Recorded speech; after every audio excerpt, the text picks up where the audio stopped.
Alrighty y'all, what's going on today? Today I'm going to be talking to you guys about the Yamaha FC5 sustain pedal. I got this quite a bit ago when I actually got my Yamaha piano, electric piano. I got it because, I wanted to be able to play it like you would an actual acoustic piano. If you know anything about acoustic pianos, you know that they have different pedals in the bottom that you can use for different things. A sostenido, soft pedal, sustain pedal. You can also use this as an expression pedal, which is cool, depending on what apparatus you're using it with.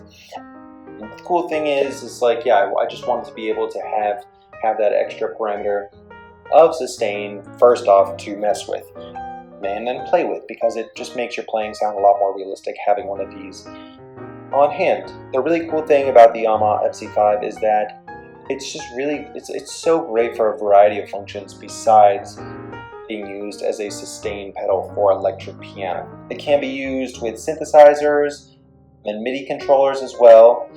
So if you're, a synth head, or you just have something as simple as like an M audio key station, you can definitely use this for that as well. It's pretty much a more compact version of the popular FC4 pedal that's gone around for a long time. It's a little bit bigger for sure. You can also use it as an on and off switch for different effects while you're recording or performing live. Basically do that just by hitting it with your hand. It works basically as a little tap on, tap off for effects. I've used it to automate effects when I've played live before with this electronic group, which is pretty cool.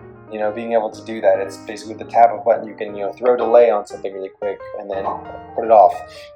It's fun, makes things a little more hands-on, a little more realistic. It does provide a really, really nice sustain as well as really nice expression, and it has a feel that's pretty similar to that of an acoustic piano. I'm not gonna lie. I mean, this thing has just enough resistance where it kind of matches. If you've ever played an acoustic piano, you know that there's some resistance when you're pushing down the pedal. And so to have that on a pedal that's made for electronic devices is really nice. And it gives you, especially when you're talking about expression here, you really have kind of a whole range of motion that you can do with. As you can see, it's really a range there. So I can kind of press down softly or all the way and get the full range of expression or sustain in there, which is really, really nice. As for the build, the cable that you see right here is a 5-foot long cable, which is, it's pretty good. I don't know, it's long enough to reach the floor, I guess you could say. Utilizes a 1/4-inch plug at the end right here, so that's going to be able to plug into pretty much any and all sustain inputs that you find on keyboards.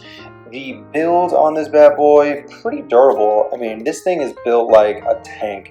It's, it doesn't feel cheap at all. It definitely has some weight to it, which is nice for a number of reasons. I mean, one thing, if you put it down, it's going to act as a paperweight. It's not going to fly around or move around when things shake or whatever. It's there to stay. And the cool thing is, even with all that tank-like build, it's not very expensive. I mean, it's fairly cheap, and compared to a lot of the other flimsy plastic pedals that are kind of in the range, this thing is awesome. I've never had any issues in terms of reliability. It's just all around, works really, really well. The other thing that I like about this is on the bottom, as you can see, it's kind of like a rubberized grid sort of build.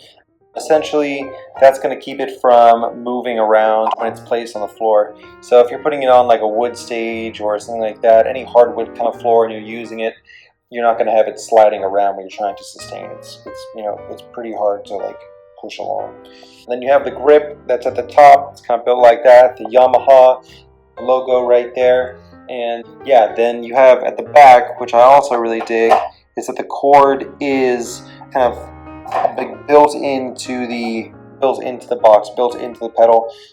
So there's no way you're going to lose that, misplace that, and it's not going to rip or tear because of the rubber that is built around it. One thing I will say is it does not have a full polarity switch on it. So if you do have polarity problems, Yamaha on their website has a number of things that you can do to troubleshoot it. I'm not going to talk about it here because it would be an extremely long video, but you may run into polarity problems where your pedal has the opposite effect in what you want it than what you would want it to do. And so, if that happens, there's so many different forums online and also on the Yamaha website where you can troubleshoot. But yeah, if you need to get a sustain pedal for any reason, I would highly recommend this one. It's super versatile. The Yamaha FC5 sustain pedal, and check it out. Take it easy, you guys.